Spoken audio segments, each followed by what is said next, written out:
అమరావతిలో NRT iconic భవనం రాబోతుందా ఆగిపోతుందా అనే దాని మీద కొంత క్లారిటీ రావాల్సి ఉంది. 2014 నుంచి 2019 దాకా తెలుగుదేశం ప్రభుత్వం ఏర్పడిన సమయంలో ఎన్ఆర్ఐస్ అంతా కలిసి ఎన్ఆర్టీ బిల్డింగ్ నిర్మించుకునేందుకు ముందుకు వచ్చారు. నిర్మాణ ప్రక్రియ ప్రారంభించే సమయంలో ప్రభుత్వం మారిపోయింది, పనులు ఎక్కడికక్కడే ఆగిపోయాయి. కొత్త ప్రభుత్వం వచ్చిన తర్వాత ఆ ఎన్ఆర్ఐస్తో మీటింగులు జరపడానికి మంత్రి కొండపల్లి శ్రీనివాస్ నేతృత్వంలో 8 మందితో కమిటీని ఏర్పాటు చేశారు. రాబోయే కొద్ది రోజుల్లోనే వారందరినీ సమావేశపరిచి దాదాపు 3,000 కోట్ల రూపాయల వ్యయంతో 3,000 మంది ఎన్ఆర్ఐల ఇన్వెస్ట్మెంట్తో ఈ ఎన్ఆర్టీ ఐకానిక్ భవనం రాబోతా ఉంది. ఈ భవనం వచ్చిందంటే అటు స్టార్టప్లు కానీ కొత్తగా ఐటీ కంపెనీలు పెట్టేవారికి కానీ దాదాపు 30 లక్షల చదరపు అడుగుల స్క్వేర్ ఫీట్ వాణిజ్య సదుపాయాలు ఈ స్పేస్ అందుబాటులో రాబోతోంది. ప్లగ్ అండ్ ప్లే సదుపాయాలు అందుబాటులో రాబోతోంది. ఒకసారి పనులు ప్రారంభిస్తే 36 నెలల్లో ఈ పనులు పూర్తి చేసేందుకు అవకాశం ఉంటుంది. అమరావతిలోనే ఐకానిక్ భవనాల్లో ఈ భవనం కూడా హైదరాబాద్లో ఎలాగైతే హైటెక్ సిటీ నిలిచిందో ఐకానిక్గా అమరావతిలో కూడా ఈ ఎన్ఆర్టీ భవనం ఐకానిక్గా నిలవనుంది. ఈ భవన నిర్మాణం చేపడతారా లేదు అంటే ఇక దాన్ని అంతటితో ముగిస్తారా అనే దాని మీద కూడా కొంత క్లారిటీ రావాల్సి ఉంది. నిర్మాణం అయితే 90% చేపట్టే అవకాశం ఉంది, 10% మాత్రం విరమించుకునే అవకాశాలు ఉన్నాయి. రాబోయే కొద్ది రోజుల్లో మంత్రి కొండపల్లి శ్రీనివాస్ వారితో చర్చలు జరిపి వారు ముందుకు వస్తారా లేదా అనే విషయంలో కొంత క్లారిటీ ఇవ్వబోతా ఉన్నారు. రాజధాని రైతులకు గుడ్ న్యూస్, ఆంధ్రప్రదేశ్లోని తెలుగు ప్రజలందరికీ గుడ్ న్యూస్, తెలంగాణ ప్రజలకు కూడా ఇన్వెస్ట్మెంట్ పెట్టిన వారికి good news. Amaravati outer ring రోడ్డుకు సంబంధించి భూసేకరణకి 5 జిల్లాల్లో భూసేకరణకి 5 సీనియర్ రెవెన్యూ అధికారులను నియమించడం జరిగింది. జాయింట్ కలెక్టర్ స్థాయి అధికారులను నియమించారు.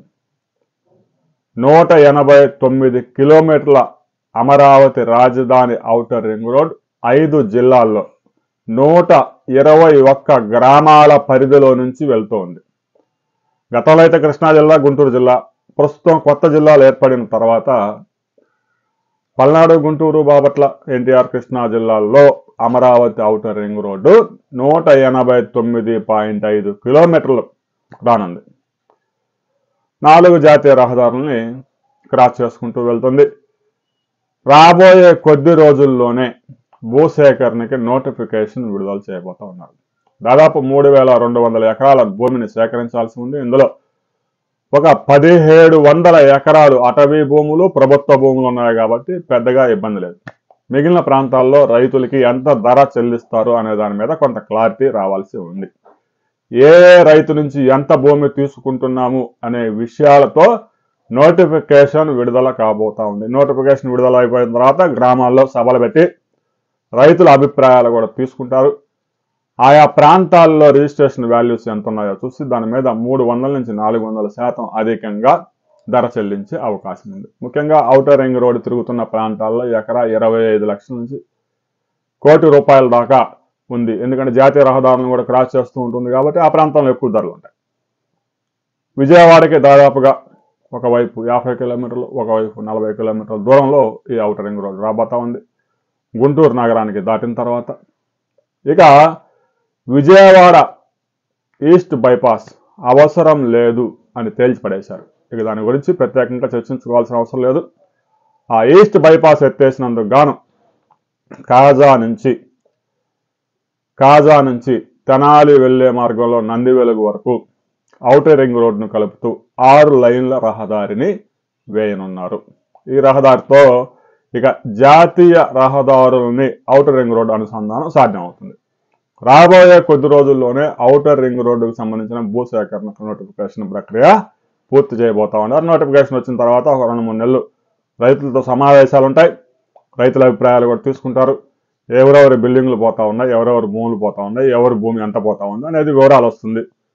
ప్రభుత్వం ఎంత చెల్లిస్తుంది, రైతులు ఎంత అడుగుతారు అనే దాని మీద కొంత క్లారిటీ వచ్చిన తర్వాత ఆ భూసేకరణ అవుతుంది. ఈ లోపుగానే డిపిఆర్ సిద్ధం చేసి పెగ్ మార్కింగ్ చేసే అవకాశం ఉంది.